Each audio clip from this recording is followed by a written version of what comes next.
തെന്നിന്ത്യയുടെ പ്രിയപ്പെട്ട നടിമാരിൽ ഒരാളാണ് രേവതി. പലപ്പോഴും നടിയുടെ സ്വകാര്യ ജീവിതം വാർത്തകളിലും മറ്റും ചർച്ചയായി മാറിയിരുന്നു. രേവതി തന്റെ മകളെക്കുറിച്ച് നടത്തിയ വെളിപ്പെടുത്തലും വാർത്താകോളങ്ങളിൽ നിറഞ്ഞത് തന്നെയായിരുന്നു. തന്റെ മകൾ മഹിയെക്കുറിച്ച് നാളുകൾക്ക് മുൻപ് രേവതി പറഞ്ഞ വാക്കുകളാണ് ഇപ്പോഴും സോഷ്യൽ മീഡിയ ലോകത്ത് വൈറലായി മാറുന്നത്. വിവാഹമോചന ശേഷം വർഷങ്ങൾ കഴിഞ്ഞിട്ടാണ് രേവതിക്ക് കുഞ്ഞ് ജനിക്കുന്നത്. ഈ കുഞ്ഞിന്റെ പിതാവ് ആരാണെന്ന് രേവതിയോട് പലരും അന്വേഷിച്ചിരുന്നു.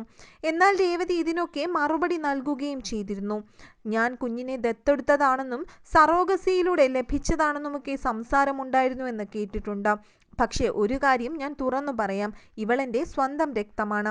ബാക്കിയെല്ലാം സ്വകാര്യമായി തന്നെ ഇരിക്കട്ടെ എന്നാണ് അന്ന് രേവതി മറുപടി നൽകിയതും. ഒരു കുട്ടി വേണമെന്ന് തനിക്ക് അതിയായ ആഗ്രഹമുണ്ടായിരുന്നുവെന്നും അത് നടപ്പിലാക്കാനുള്ള ധൈര്യം കുറെ കഴിഞ്ഞാണ് ലഭിച്ചതെന്നും അന്ന് രേവതി പറഞ്ഞിരുന്നു. കരിയറിൽ തിളങ്ങി നിൽക്കവെയായിരുന്നു രേവതിയുടെ വിവാഹം നടന്നത്. ക്യാമറാമാനും സംവിധായകനുമായ സുരേഷ് മേനോനെയാണ് രേവതി അന്ന് വിവാഹം ചെയ്തത്. 1986 ഇരുവരുടെയും വിവാഹം നടന്നത്. എന്നാൽ പിന്നീട് പൊരുത്തക്കേടുകളെയൊക്കെ തുടർന്ന് ഇവരുടെ ബന്ധം പിരിയുകയായിരുന്നു. 2002 ബന്ധം അവസാനിക്കുന്നതും. ഇതിനുശേഷം 10 വർഷങ്ങൾക്ക് ശേഷമാണ് രേവതിക്ക് കുഞ്ഞു പിറന്നത്. 1966 ജൂലൈ 8 രേവതി ജനിക്കുന്നത്. ഇപ്പോൾ താരത്തിന് 51 വയസ്സ് കഴിഞ്ഞു. ആശ എന്നാണ് രേവതിയുടെ യഥാർത്ഥ പേരും. തമിഴ്, മലയാളം എന്നിവയ്ക്ക് പുറമെ തെലുങ്ക്, ഹിന്ദി ഭാഷകളിലും രേവതി അഭിനയിച്ചിട്ടുണ്ട്. അതുകൊണ്ട് തന്നെ എല്ലാ ഭാഷകളിലും നിരവധി ആരാധകരും താരത്തിന് ഉണ്ട്.